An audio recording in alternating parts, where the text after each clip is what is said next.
سورہ الحجر، چھٹا رکوع۔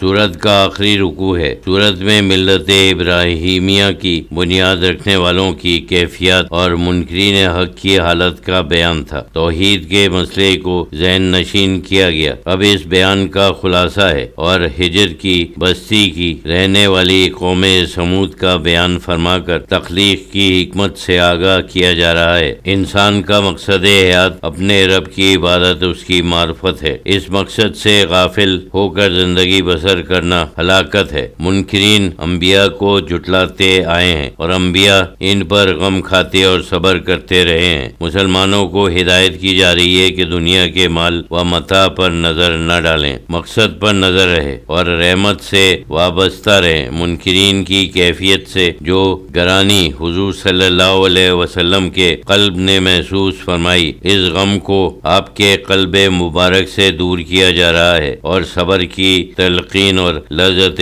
تسبیح و بندگی میں لا کر سورہ کو ختم فرمایا جا رہا ہے۔ وَلَقَدْ كَذَّبَ أَصْحَابُ الْحِجْرِ الْمُرْسَلِينَ، اور انبیاء کو جھٹلانا منکرین کی رسم قدیم ہے۔ ہجر کی بستی کے رہنے والوں نے یعنی قوم سمود نے حضرت صالح کو جھٹلایا، گویا تمام انبیاء کو جھٹلایا۔ ایک کڑی کو توڑنا گویا پورے سلسلے کو منقطع کرنا ہے اور ایک پیغمبر کو نہ ماننا گویا سب کا انکار کرنا ہے۔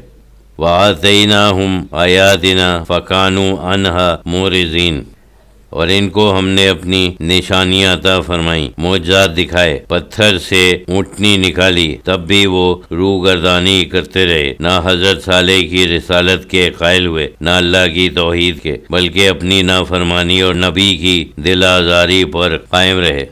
وَكَانُوا يَنْحِتُونَ مِنَ الْجِبَالِ بُيُوتًا آمِنِينَ، اور ان کا طریقہ تھا کہ پہاڑوں کو تراش کر گھر بناتے تھے کہ ان میں سکون و اطمینان سے رہیں، لیکن کیا مضبوط اور مستحکم مکان انہیں عذاب الہی سے بچا سکے؟ انہیں وہاں سکون ملا نہیں۔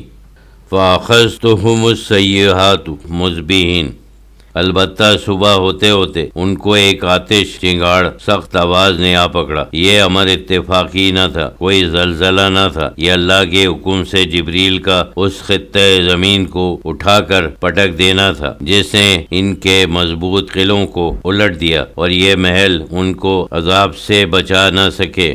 فَمَا أَغْنَىٰ عَنْهُم مَّا كَانُوا يَكْسِبُونَ، پھر اس وقت ان کا کیا دھرا ان کے کچھ کام نہ آیا۔ وَمَا خَلَقْنَا السَّمَاوَاتِ وَالْأَرْضَ وَمَا بَيْنَهُمَا إِلَّا بِالْحَقِّ وَإِنَّ السَّاعَةَ لَآتِيَةٌ فَاصْفَحِ الصَّفْحَ الْجَمِيلَ، اور جو کچھ تخلیق کے مناظر نظر آتے ہیں اور یہ آسمان اور زمین اور اس کے درمیان جو کچھ ہے، ہم نے بلا حکمت کے پیدا نہیں کیا۔ ان کی تخلیق کا ایک مقصد ہے اور وہ حق ہے، اور یہ زندگی یہاں ختم نہیں ہوتی، بے شک قیامت آنے والی ہے، پس یہاں خوش خلقی سے درگزر کیجیے، آخر ان کو اللہ کے سامنے جانا ہے۔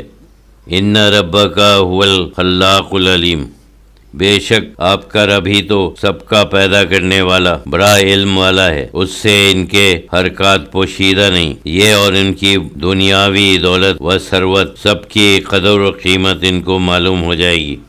وَلَقَدْ آتَيْنَاكَ سَبْعًا مِّنَ الْمَثَانِي وَالْقُرْآنِ الْعَظِيمِ، اور بے شک ہم نے آپ کو تو یہ الحمد کی 7 آیتیں جو نماز میں بار بار پڑھی جاتی ہیں اور عظمت والا قرآن عطا کیا ہے، یعنی حضور کی امت کے لیے یہ وظیفہ دینی و دنیاوی فلاح کا ضامن اور سرکار دو عالم اور ان کے متبعین کی پرانوار راہوں کو پانے کے لیے شمع ہدایت ہے۔ اسی سورہ فاتحہ سے نماز میں نماز کے انوار، تلاوت میں تلاوت کے انوار، زندگی میں حقیقت کے انوار، آخرت میں رحمت کے انوار کھلتے ہیں۔ یہی وہ کلید معرفت ہے جو قرآن کی عظمتوں سے مومن کو آگاہ کرتی اور قلب مومن کو اس کی جلوہ گاہ بناتی ہے۔ لہذا لا تمدن عینیک الی ما متعنا به ازواج منهم ولا تحزن علیہم واخفض جناحک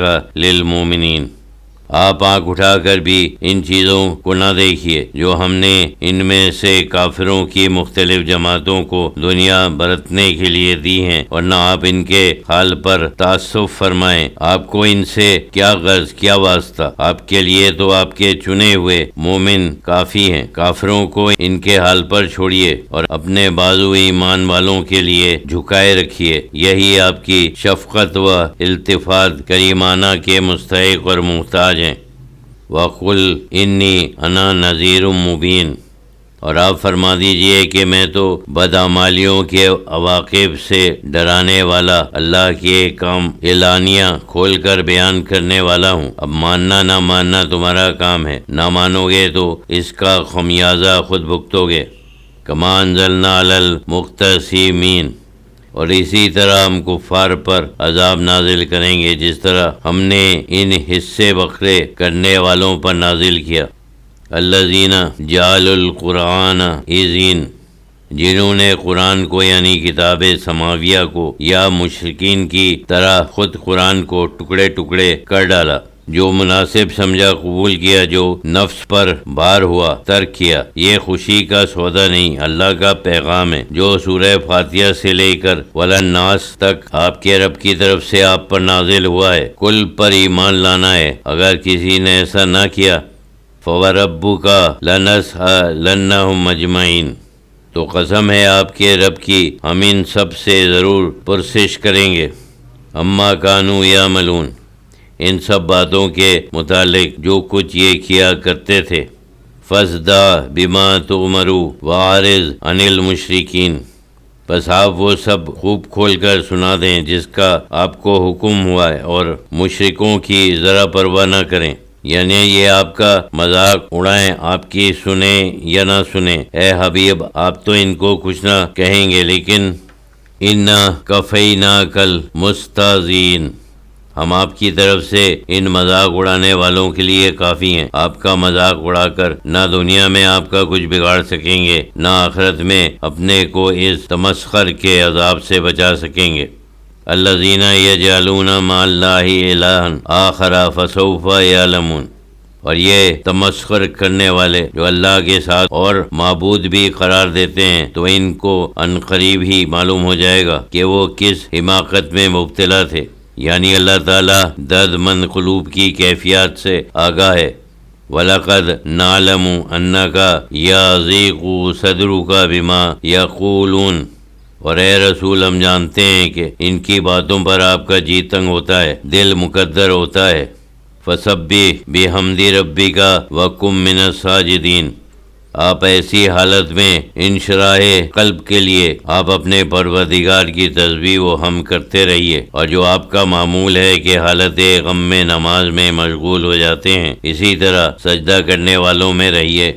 وَاعْبُدْ رَبَّكَ حَتَّىٰ يَأْتِيَكَ الْيَقِينُ، اور اپنے رب کی عبادت و وصال بالرقیق الاعلیٰ تک کیے جائیے، یعنی آپ کے ایمان پر ایمان لا کر آپ کی امت مومن بن جائے گی۔ آپ کی عبادات بالخصوص سجدے سے امت فنائیت تامہ کا راز پا جائے گی اور اجر عظیم سے نوازی جائے گی۔